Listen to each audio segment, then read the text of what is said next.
প্রিয় এইচএসসি শিক্ষার্থী, golden point coaching এর পক্ষ থেকে তোমাদের সবাইকে স্বাগতম। সিলেট বোর্ড ২০২৫ সালে সমাস থেকে যে প্রশ্নটি এসেছিল, দেখো প্রথম যে প্রশ্নটি ছিল পদ্ম আখি। পদ্ম আখি এটির ব্যাসবাক্য আখি পদ্মের ন্যায়, যেটি কোন সমাস? উপমিত কর্মধারয় সমাস। উপমিত কর্মধারয় সমাসে দুইটা পদে বিশেষ্য থাকে, আখিটাও বিশেষ্য, পদ্ম বিশেষ্য। এরপরে নদী মাতৃক। নদী মাতৃক, নদী মাতা যার, এটি কোন সমাস? বহুব্রীহি সমাস।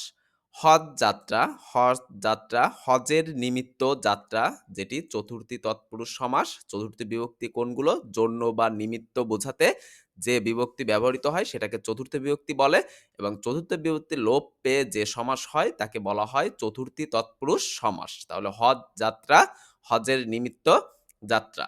ক্রোধানল, ক্রোধানল, ক্রোধ রূপ অনল, এটা কোন সমাস?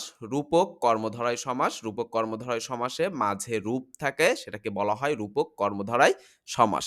ঢেকি ছাটা, ঢেকি ছাটা এটির ব্যাসবাক্য ঢেকি দ্বারা ছাটা, এটা কোন সমাস? তৃতীয়া তৎপুরুষ সমাস, কারণ দ্বারা দিয়ে কর্তৃক, দ্বারা দিয়ে কর্তৃক এই বিভক্তি লোপ পেয়ে যে সমাস হয় সেটাকে বলা হয় তৃতীয়া তৎপুরুষ সমাস, কারণ দ্বারা দিয়ে কর্তৃক হচ্ছে তৃতীয়া বিভক্তি।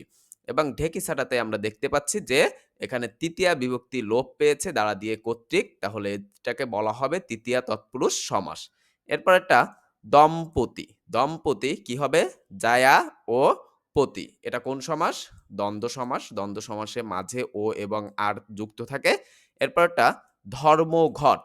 ধর্মঘট কি হবে?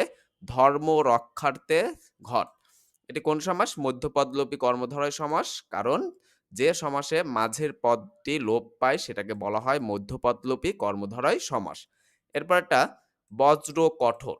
বজ্র কঠোর কি হবে? বজ্রের ন্যায় কঠোর, এটি কোন সমাস? উপমান কর্মধারয় সমাস, কারণ উপমান কর্মধারয় সমাসে কি থাকে? একটা বিশেষণ থাকে। উপমান কর্মধারয় সমাসে কি থাকে? বিশেষণ থাকে। তাহলে বজ্র কঠোর এটি হবে বজ্রের ন্যায় কঠোর, যেটি উপমান কর্মধারয় সমাস। ধন্যবাদ সবাইকে।